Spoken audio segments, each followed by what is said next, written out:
কসবার আদ্রা অনন্তপুরে প্রায় ২০০ বছরের পুরনো বটগাছ এখনও দাঁড়িয়ে আছে। এটি প্রজন্মের স্মৃতি ও ঐতিহ্যের প্রতীক। তানভীর আলমকে সাথে নিয়ে হারুনুর রশিদ আলীর বিশেষ প্রতিবেদন।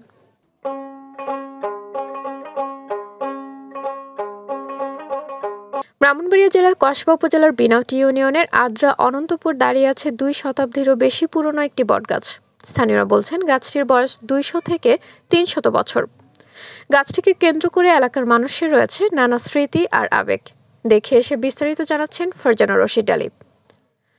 শত শত বছরের সাক্ষী হয়ে দাঁড়িয়ে আছে এই বিশাল বটগাছ। ২০০ থেকে ৩০০ বছর আগে রোপণ করা এই গাছ আজও সমানভাবে ছায়া বিলিয়ে যাচ্ছে পথচারী আর ব্যবসায়ীদের।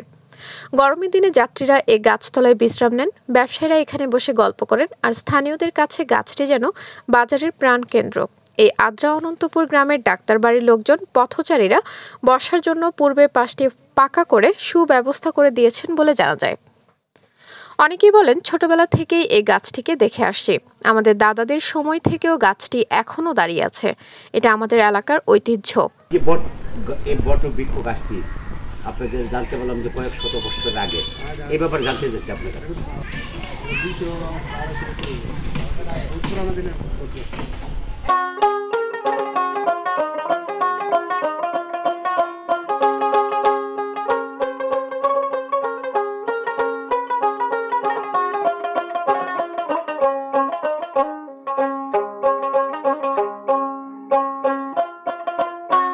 ছোট শিশুরা গাছে উঠে খেলা করে, ছবি তোলা যেন তাদের নিত্যদিনের অপূর্ণ অনাবিল আনন্দ।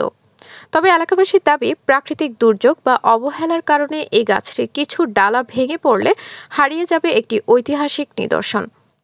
তাই সংরক্ষণের দাবি তাদের জোরালো। আদ্রা অনন্তপুর গ্রামে দাঁড়িয়ে থাকা এই বটগাছ কেবল একটি গাছ নয়, বরং প্রজন্মের পর প্রজন্মের স্মৃতি ও ঐতিহ্যের প্রতীক। সুপ্রিয় দর্শক, আমি দাঁড়িয়ে আছি কসবা উপজেলা বিনাউটি ইউনিয়নের অনন্তপুর গ্রামের একটি বট গাছের নিচে।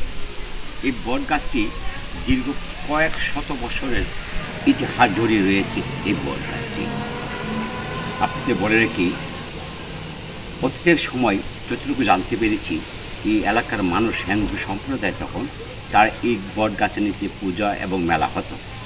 মেলাটা দীর্ঘদিন চলার পরেও আজ থেকে 15-20-22 বছর আগে থেকে এই মেলাটি বদ্ধ হয়ে পড়েছে। গাছেরও প্রাণ আছে, জীবন আছে আমাদের মতন। তাই এই বটবৃক্ষটিকে যদি সংরক্ষণ করে রাখা যায়, কিছু ডালাপালা পড়ে আছে, আমি আশা করব এই সংরক্ষণ করা হলে ও ইতিহাস ঐতিহ্য বহন করবে এই বটবৃক্ষটি।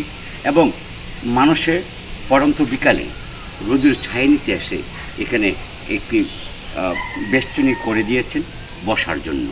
আমরা অনেক মহিলাদেরকে পেয়েছিলাম পরন্ত বিকালে বসার জন্য। তা আমি যে কথাটি বলেছিলাম, গাছেরও প্রাণ আছে। সুপ্রিয় দর্শক, আপনারা মনে কিছু নেবেন না, কসবা উপজেলার বিভিন্ন গাছে বৃক্ষে অনেক পেরেক দিয়ে সাইনবোর্ড ঝুলিয়েছে বিভিন্নভাবে, বিভিন্ন বিজ্ঞাপন, বিভিন্ন প্রচারণী। আপনার যদি পায়ে একটু আঘাত লেগে কত কষ্ট নিয়ে পাওয়া যায়, একটি গাছেরও কিন্তু তেমন ব্যথা এবং আঘাত লাগে। আমাদেরকে পরিবেশ বান্ধব যারা রয়েছেন, আমি প্রতিটি রাজনীতিক থেকে বলবো যে আপনারা গুণা অথবা তার দিয়ে যদি এটাকে যদি দেওয়া হয়, তাইলে গাছে আর আঘাত লাগবে না। গাছের যে প্রাণ আছে, যে কত কষ্ট আমাদের জন্য একটা প্রচুর ছেড়ে বোঝা যায়, পায়ে বা হাতে কত কষ্ট লাগে। তো সুপ্রিয় দর্শক, এই বটবৃক্ষটির ইতিহাস ঐতিহ্যকে যদি আপনি ধরে রাখতে পারেন, রাখা হয়, এবং স্থানীয় প্রশাসন যদি আরেকটু দৃষ্টি দিয়ে তাদের এই বটবৃক্ষর ডালাগুলোকে সুন্দরভাবে যত্ন করে নেওয়া হয়, তাহলে ঐতিহাসিক বটবৃক্ষটি অনন্তপুর গ্রামের মানুষ এই তার ঐতিহ্য ধারণ এবং বহন করবে। আমি রশিদ আলী, অনন্তপুর বিনাউটি, কসবা থেকে। কসবা টিভির সাথে থাকুন। কসবা টিভিকে লাইক, শেয়ার, কমেন্ট করুন। আল্লাহ হাফেজ। হৃদয়ের কসবা টিভির সাথে থাকুন। কেটিভিকে লাইক, শেয়ার, কমেন্ট করুন।